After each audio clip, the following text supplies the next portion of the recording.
पुण्यात्माओं, ये कबीर सागर जो है कोई आज का लिखा हुआ नहीं है। ये वैसे तो सतयुग त्रेता द्वापर से ही चलता आ रहा है, लेकिन बीच बीच में ये सुरक्षित नहीं रह सका। परमात्मा ने फिर दोबारा बोला है 600 वर्ष पहले वही ज्ञान। अब इसके अंदर दिखाते हैं आपको 12 पंथों की सतीथि जो कबीर पंथ कहलाते हैं। और ये जो राधा स्वामी पंथ पूरा पंथ काल का है, और इसी से एक ब्रांच निकली है धन धन सतगुरु सच्चा सौदा जिसको कहते हैं सरसा के अंदर। और उसी से यहाँ एक गंगुआ के अंदर वो 600 मस्ताना बोल रहे हैं, वो भी उससे कुएं का पानी था, उसी काल के ही जाल का। और एक जय गुरुदेव है मथुरा में, वो भी इस राधा स्वामी आगरा वाले से ही निकला हुआ पंथ है। तो ये सभी काल के पंथ हैं। 500 नाम ये जाप देते हैं काल के हैं। और जो सच्चा सौदा वाले अकाल मूर्त सब स्वरूपी राम सतपुरुष देते हैं, ये इनका मनमाना आचरण है। ये कोई जाप करण के नहीं है, ये तो पर्यायवाची शब्द हैं। जैसे जल की प्राप्ति हो करनी हो, जल पानी नीर कहता रहे, उससे कोई लाभ नहीं होगा। उस जल को पाने का प्रोसीजर अलग है, उसमें हैंडपंप लगाने का जो तरीका है वो अपनाना होगा।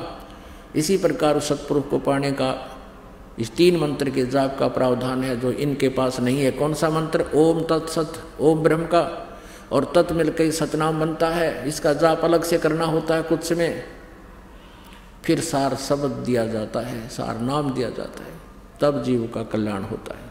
तो उसमें आपको दिखाते हैं अब वो 12 पंथ कौन कौन से हैं। और परमात्मा बर्म में पंथ में स्वयं चलकर आएंगे, ये कबीर परमेश्वर ने स्वयं कहा है अपने सच्चिदानंद घन ब्रह्म की वाणी में, कबीर वाणी में। ये देखिएगा, कबीर सागर संपूर्ण 11 भाग खेमराज श्री कृष्णदास प्रकाशन बंबई से प्रकाशित है। कबीर सागर संपूर्ण 11 भाग खेमराज श्री कृष्णदास प्रकाशन बंबई से। और ये कबीर पंथी भारत पथिक स्वामी युगलानंद बिहारी द्वारा परिष्कृत, ये यहाँ से छपा है। इसमें देखना, ये है कबीर वाणी 136 पृष्ठ पे। यहाँ लिखा है कि 12 पंथ काल फुरमाना और भूले जीव न जावे ठिकाना। इन 12 पंथों में काल का ही फुरमान है, और इसमें भटके हुए भूले हुए प्राणी कभी भी सतलोक नहीं जा सकते। कौन कौन से? ये तो है कबीर वाणी में 136 पृष्ठ पे। अब देखो यहाँ पर कबीर चरित्र बोध में, ये है कबीर चरित्र बोध सागर, और ये है 1871 पृष्ठ। और यहाँ देखते हैं बोध सागर, ये 1870 पर कबीर साहब के पंथों का वृंतांत। नारायण दास जी का पंथ, ये इन्होंने गलत लिखा है, नारायण दास नहीं है, ये चूड़ामणि जी का पंथ है। आगे दिखाएंगे दूसरे स्थान पर, वो सही लिखा है। दूसरा याज्ञोदास जी का पंथ, ये याज्ञोदास जी का पंथ। और तीसरा है सूरत गोपाल, चौथा है मूल निरंजन का पंथ, 5वां टकसारी पंथ, 6वां भगवान दास जी का पंथ, 7वां सतनामी पंथ, और 8वां कमालीय पंथ, कमाली का पंथ, और 9वां राम कबीर पंथ, 10वां प्रेम धाम की वाणी पंथ, और 11वां जीवा पंथ, और 12वां गरीबदास पंथ। अब इन्हीं 12 पंथों का फिर यहाँ कबीर वाणी में, ये कबीर चरित्र बोध में आपने देखा बोध सागर में, और ये भी बोध सागर है, और ये कबीर वाणी है 136 पृष्ठ पर। यहाँ लिखा है 12 पंथ चलो सो भेद, 12 पंथ काल फुरमाना, भूले जीव न जाओ ठिकाना। ताते आगम कही हम राखा, वंश हमारा चूड़ामणि शाखा। प्रथम जग में जागू भरमावे, ये दूसरा होना चाहिए था, प्रथम तो ये चूड़ामणि है। यहाँ इन्होंने गलत अपनी तरफ से मिलावट कर दी कबीर पंथियों ने। ये लिखा है, ये बोध सागर 1870 पृष्ठ पर, ये कबीर चरित्र बोध में। यहाँ पर इन्होंने गलत लिखा, यहाँ लिखना था प्रथम चूड़ामणि जी का पंथ, दूसरा याज्ञोदास जी का पंथ, और सूरत गोपाल मूल निरंजन चौथा। अब यहाँ उसी का प्रमाण है। अब हमारे हैं 136 कबीर वाणी पे, 136 पर। द्वादश पंथ काल फुरमाना, भूल्य जीव न जाए ठिकाना, ताते आगम कह हम राखा, वंश हमारा चूड़ामणि शाखा। ये चूड़ामणि प्रथम होना चाहिए, ये गलत लिख रखे हैं इन्होंने। और दूसरा होना चाहिए थे, दूसरा जग में जागू भरमावे। ये यहाँ पर लिखा है इसको, ये देखिएगा, यागो पंथ।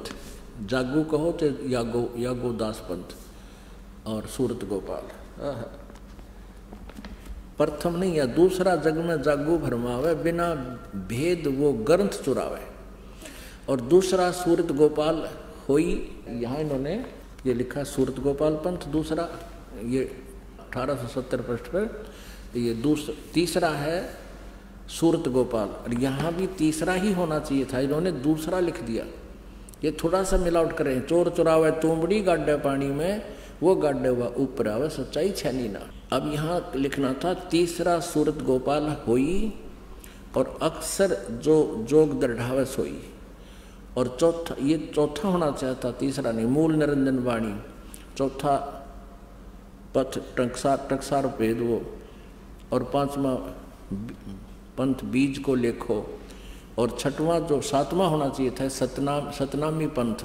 हम अपने काम पर आते हैं, यहाँ देखिएगा।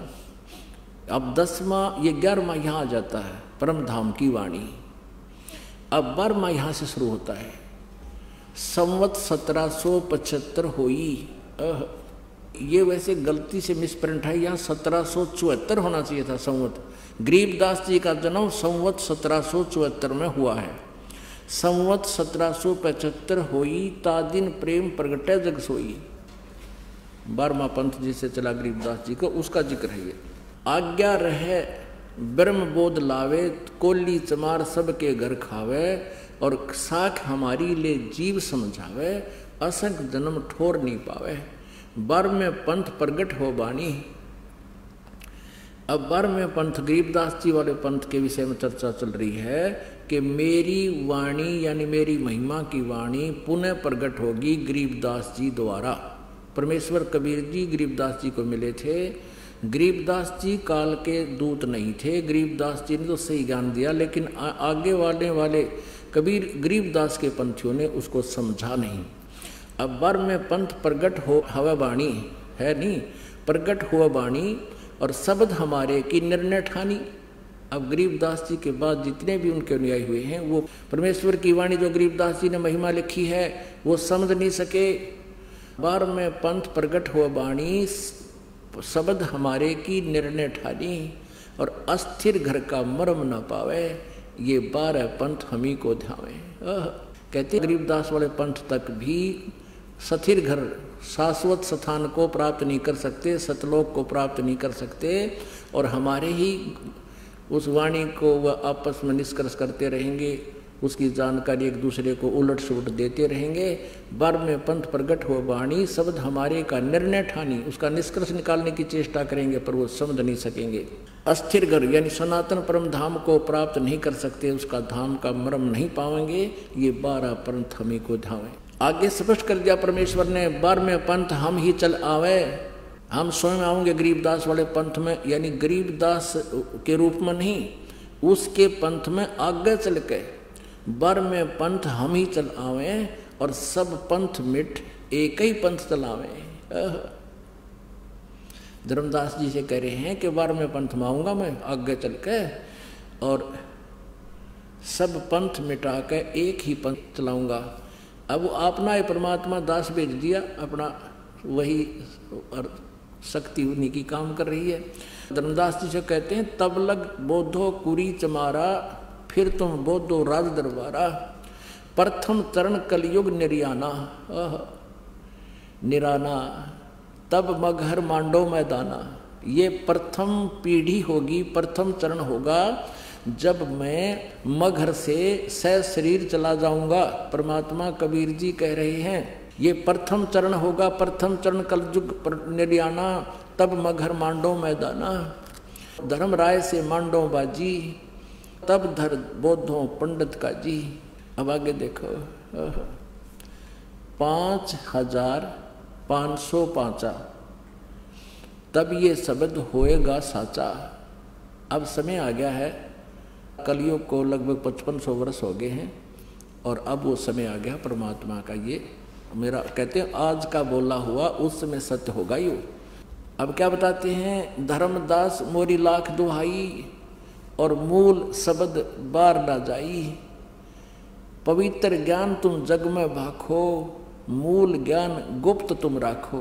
गोई माने गुप्त रखो, मूल ज्ञान बाहर जो पर ही। ये बिचली पीढ़ी हंस वंश हंस नी तरही। 33 अरब ज्ञान हम बाखा, मूल ज्ञान गुप्त हम राखा। गोय माने गुप्त। मूल ज्ञान तुम तब लग छपाई, जब लग द्वा 10 पंथ मिटाई। अब परमात्मा की जो कबीर सागर में वार्ता हुई है उसमें लिखा है काल के साथ, वो दिखाते हैं। बहुविध जीवन कीन पुकारा, काल देत है कष्ट अपारा। यम का कष्ट सहा ना जाई, हे सतगुरु तुम हो सहाई।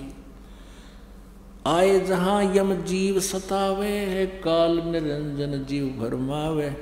चटक पटक करें जीवता भाई, ठाड बहे पुनता हम जाई। मोहे देख जीव कीन पुकारा, हे साहेब हम लेहो उबारा। तब हम सत्य शब्द गौरावा, पुरुष शब्द से जीव तपत बुझावा।